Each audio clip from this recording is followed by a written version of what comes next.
Yeah, well, good morning and back home again. Obviously coming off that 5-day road trip with a couple games. Opened it up with a pretty good performance, I thought, at Houston. A really good first quarter that we just completely dominated. And JJ kind of set the tone in that one, and then everybody just followed suit, but took care of business there. I thought we prepared great for Baylor. We were excited for the opportunity. Obviously not the result we wanted. We've talked about some of the road woes earlier in the year. I don't know that the same stuff presented itself. I think we ran into a really, really good basketball team that played well. We really weren't good enough on either end to win that game. I thought defensively we needed that thing probably in the 60s to give us the best chance.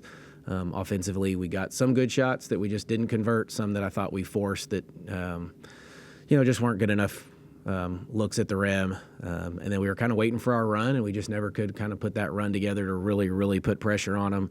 Thought we hung around and stayed in the fight was kind of the term we were using. I thought we stayed in the fight to give us a chance, but just never punched hard enough, never knocked him down, those types of things. So let one slip away. It was a big opportunity for us. We know that.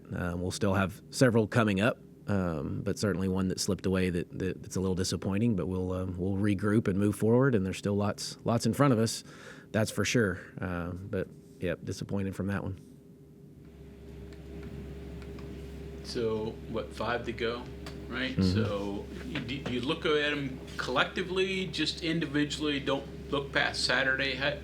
What's your thought process when you get to this point in the season? No, you don't really. You just move to the next one, and the next one's Cincinnati, and that's the focus. And there's no sense in trying to figure stuff out and standings and seedings and that. There's still way too much going on, and to be played for that at this point. So, no, we just turn our attention. And it was still on us, our conversations as coaching staff, is how do we help them? How do we get better? How do we continue to, find ways to win that type of game, which we're going to have that type of game coming up, and we need to figure out ways to win all of these coming down the stretch. So that's the focus.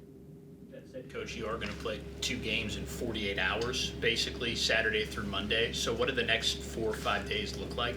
Yeah, it'll be a little different. We've played back-to-back, I guess, and 3 in 3 days, so it's not like we haven't done something somewhat similar. But yeah, it will be a quicker turnaround than what we've done in league play. We haven't had that in league play. So yeah, it's the time of year that we're getting as many mental reps as we are probably physical from time to time, keeping them sharp and crisp with a basketball. And luckily we have plenty of bodies. We have great practice teams, so we can limit reps and still go hard, but not have to get as many reps. That's kind of what we do this time of year. Is I still want to practice hard, so to speak, at the right speed, maybe is the better term, but just pull the volume down a little bit. But really attention's to Cincinnati, and then when we finish that, we'll turn our focus to the next. Coach, what's the story behind you? Obviously, you have 3 home games left. Tomorrow's senior day. Is there a story behind having it a little bit earlier than traditional? Or? The only story is it's a Saturday. It's the last Saturday, so families can get here much easier on a Saturday than on a Monday and President's Day at 2:00 and whatever comes after that. So no, nothing more to it than the seniors wanted it on a Saturday. So that's. What about the Monday afternoon game, which is unusual? I know it's President's Day, so it allows that a little bit. But did TV come to you and say, "Hey, here's an idea"? How did that come about? Yeah, I honestly couldn't tell you. That's a conference thing, so they may have gone to the league and said, "We want that game," and that was the time slot that they that they had open. And so you don't turn too many national TV games down when you get the opportunity to play them. Well, the downside now, though, is we've had so many missed days. Like my kids have school now on President's Day, and so I think there's a lot going on because of what we've missed. So, yeah, hopefully we can still get a great crowd. I know it'll be a Monday at 2:00. It will be another huge, obviously, game, but we're just going to keep saying that. They all become huge at this point, but that will be a great opportunity for us again on national TV to see if we can't showcase obviously our women's basketball program, but our school, our university, Morgantown, our state gives us a great opportunity. And if it's packed and crowded in there, it just looks a little bit better on TV too. With being senior night, I was kind of thinking on the way over here, there is a story with this collection of seniors, JJ and Kylie and Kaya, and how they all kind of stuck together and stuck through the coaching changes and other changes that came about.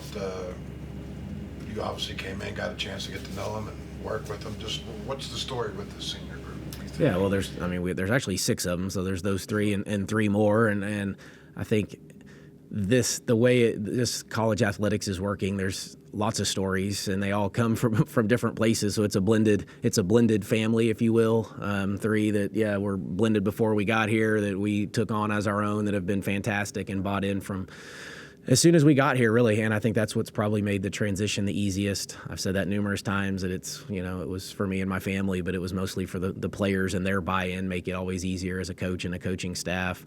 And then we brought 3 others with us that are seniors, and we've had to blend them in, and so, yeah, it's been a blended family that's been great. All fantastic people. They've had different roles, in their years here, whatever that looks like. Some multiple, some 3 or 4, like, with JJ. But yeah, great kids that are going to leave a really nice legacy here, I hope. And it's always senior day, but you get defined a lot by what happens after senior day. So I hope they've got some nice little script to write when it's all said and done. When Coach P left for Minnesota, it was because of the era, the times of the way the transfer poured on. It was always just kind of assumed by people on the outside that JJ was probably going to transfer. She doesn't. Can you just kind of talk about the story behind that, and then what role did her not transferring play in keeping that core together? Yeah, I mean, you could ask her maybe even a little bit more than me, but no, she's just a loyal kid, and she wanted to truly leave a legacy and make this better than it was before she got here. I think there's some personal stuff she's still trying to achieve, but yes, it certainly helps when that type of player stays. And talent draws other talent. Like, good players want to play with other good players, and so even like when Jordan Harrison came, that was like one of the first things that Jordan looked up was JJ Quinterly and asked questions, and JJ's looking up Jordan, and that's just these kids these days, they want to play with each other, and you see it like NBA. We form super teams, and we do things like that now that wasn't before. Like, Jordan Bird never would have been teammates. Like, that doesn't happen back in the day, but that's a little different now. So, and just stability, continuity within your program, I still think is huge when you want to sustain success. I think that's the easiest thing to do, not turning over your roster as much. So, yeah, kudos to all those kids, Kylie, Kaya, JJ in particular, because they were the ones that were here that stayed through it. All that is not easy to do. They bought in. Hopefully they've enjoyed and thought the decision was the right one. But they've been really good for us, and certainly going to leave a great legacy. If there's one area on your team that you could get a little bit more productivity or improvement over these last few games, and then heading into the postseason, what would you pick? We're always going to be a little picky as coaches. I thought we had taken some steps defensively, and then I thought we took a little bit of a step back against Baylor defensively. Now that's a pretty elite offensive group, and they've got as much talent on that roster as any team. And very well coached. But when you make mistakes against that quality of a team, they make you pay. They did that to us. It was just the mistakes we made that were disappointing. I thought we had, rectified, or at least we had honed in on some of those. And then offensively, we still need to make more shots. And so some of it is the shot we're taking. Are we getting the right people the right shots? Are we taking good shots? So what we evaluated a little bit more over the last couple days from the Baylor, loss was, if we got the right ones and missed them, then I think we have to live with it. If we're not getting the right ones with the right people at the right time in the right places, then we got to fix that. And I think that's kind of what comes to mind on the offensive end, is we just got to fix a little bit of that, and we've got to start making some of those really good shots that we are getting that I don't think we're making at the rate that we need to. Coach, earlier the opportunities that are still ahead of you. Do you talk with your team about postseason resume and things like that, or is that just not really a discussion you have until, I guess, maybe after the regular season is over? Yeah, not much. When I think a little State of the Union a week or so ago, we did kind of bring that up. It's not something day to day that we talk about. We knew the importance of that Baylor game. I don't know that it mattered if my players know that that's a quad 1 win or loss, or what that really means. They knew it was a really important one on the road against a team they wanted to beat that was ranked.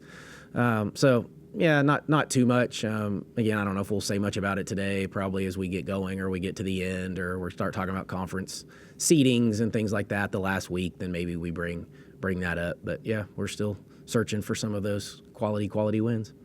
Your son's still the resident bracketologist? Yeah, he's pretty much on it. Yeah, he's usually the ones that sends me the bracketology before I ever see it, or the net. He gives me the net about every day before I ever see it. So after Baylor, he's like, "Oh, we're all right, Dad. We only went down to 13." That was the message. So yeah, he's on it. Coach, JJ's been here for 4 years. He came 2 years ago. What kind of leadership does she bring to this team? I mean, she's played with a lot of different players over the course of 4 years. Yeah, I've always said she's kind of the silent assassin. She doesn't vocally say a ton. She's not, doesn't talk a lot, although she's come a long way in my 2 years where she's taken it to another level for sure. But she just competes. She's an ultimate competitor. Obviously, I think the best thing that JJ does is she just competes on both ends. So now you can hold everybody else accountable on each end, because she will give you an effort on the defensive end and all the steals and the things that she can do guarding the basketball. And then offensively, we know she's a crazy talent, and so it's just trying to get her to pick and choose, and teach her, like, when do you take over and when you defer, and when you let the game come to you and when you got to force the issue a little bit. But obviously she has the ability to do it, and is pretty special because of it. Mark, when you talk about new seniors, Sydney Woodley, I'm not sure we've seen someone have as much steady of a progression, minutes count, points this last month. How far can she go here, and with how limited time there is left in the season? Well, she's still got another year.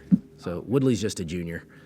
So she's got another year, but she's gotten considerably better, without question. And I thought she played actually really well against Baylor. She was good and aggressive offensively. We know what she does on the defensive end. It's just trying to get her to find those offensive touches and when she can go create for us, because she does have an ability to score. And I think she's getting a little bit more comfortable as this year goes. And a lot of times it happens. I mean, I always think January-ish is the time that any transfer or new kid into your program, that the light kind of clicks on. And so maybe it's starting to click on for her a little bit.